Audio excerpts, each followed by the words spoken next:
Sunday, March 1st, 2026. The bombs have been falling on Iran for less than 24 hours.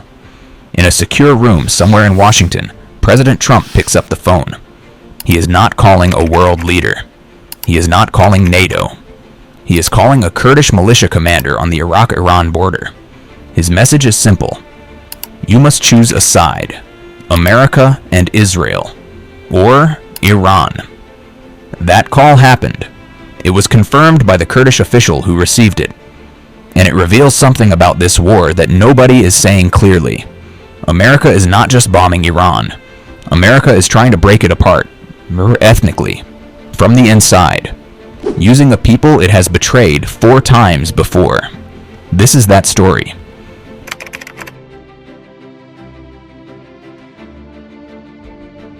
To understand what America just did, you need to understand one fact about the Kurds. Between 25 and 40 million people. No country. The Kurds are one of the largest ethnic groups on Earth without a state of their own. They live scattered across Turkey, Syria, Iraq, and Iran, divided by borders drawn by British and French diplomats in 1916, who had never met a Kurd and did not particularly care what happened to them. 9 million Kurds live in Iran alone, concentrated along the western border where Iran meets Iraq and Turkey. For 47 years, since the Islamic Republic was founded, they have been systematically oppressed. Before this war, Amnesty International documented that Iranian security forces killed unarmed Kurdish cross-border traders with complete impunity. When Mahsa Amini died in 2022, the woman whose death sparked the biggest uprising in Iranian history, she was Kurdish. The protests that followed started in Kurdish regions and spread across the country. The Kurds have every reason to want this regime gone. America knows this. America has always known this. And America has used this 4 times before. Each time, it ended the same way.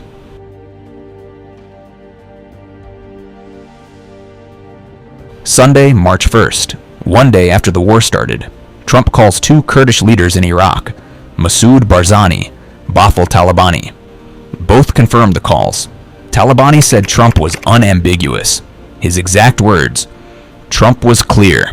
The Kurds must choose a side, America and Israel, or Iran.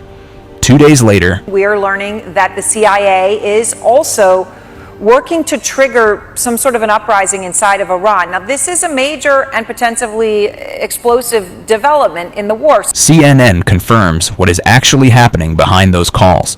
The CIA is arming Kurdish militias. The support began several months before the war started. The plan, confirmed by multiple U.S. officials, has 3 specific objectives.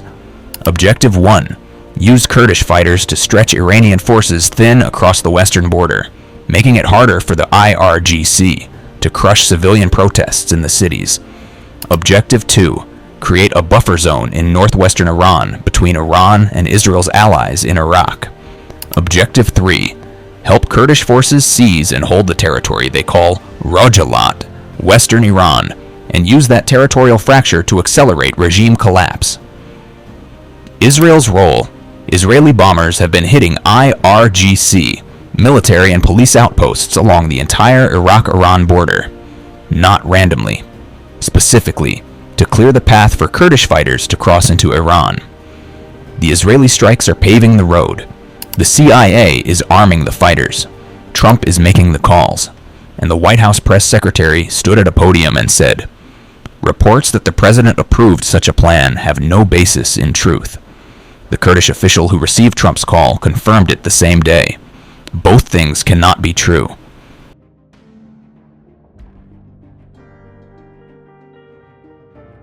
Here's the detail that makes every Kurdish fighter on the Iraq-Iran border hesitate before crossing.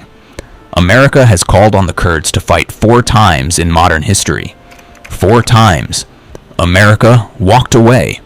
1975, President Gerald Ford backs the Kurdish uprising against Saddam Hussein in Iraq, then cuts a deal with Iran, abandons the Kurds. Iraqi forces crush the rebellion. 1988, Saddam Hussein uses chemical weapons on Kurdish civilians in Halabja. 40,000 people killed. President Reagan does nothing.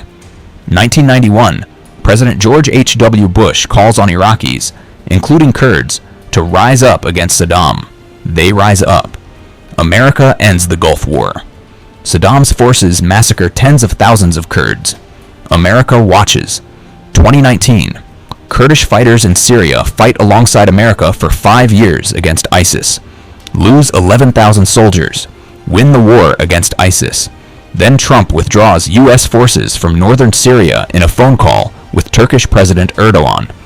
Turkish forces pour in. Kurdish territory seized. America watches. That was Trump's first term. Now Trump is calling Kurdish leaders, asking them to fight again. A Kurdish analyst told Al Jazeera exactly what the fighters are thinking. The Kurds in Iran studied what happened in Syria. We have yet to reach a decisive decision, but it is highly likely we will move forward with a ground operation. The Americans have contacted us through various channels, but until now we have not met directly, but they contacted us.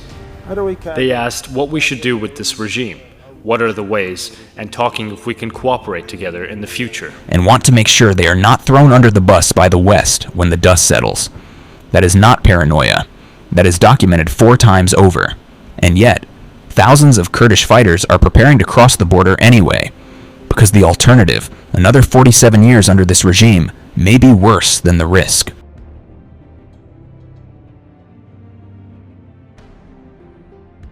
Here is what the plan is doing to countries that are not Iran. Iraq, the semi-autonomous Kurdish region of Iraq, is now caught between America telling them to help and Iran bombing their cities.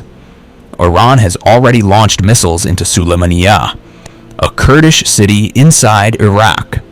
Not a military target, a city. The Iraqi government in Baghdad, which has close ties to Iran, is furious. Iraq declared 3 days of national mourning after Khamenei was killed. This just in, it's big. A U.S. official telling Fox thousands of Iraqi Kurds have launched a ground offensive in Iran. That is a violation of Iraqi sovereignty. Turkey, NATO's second largest military, is watching this with alarm. Turkey has been fighting its own Kurdish insurgency since 1984. Tens of thousands killed. Turkey considers the main Kurdish group involved in this operation, PJAK, a terrorist organization. Turkey's defense ministry said this week that Kurdish involvement negatively affects not only Iran's security, but the overall peace and stability of the region.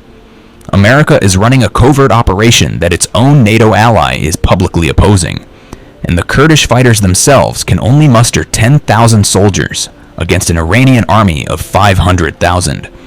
Even with American air support, the math is not in their favor. I keep coming back to one question, not whether this plan works, but whether America will stay when it does.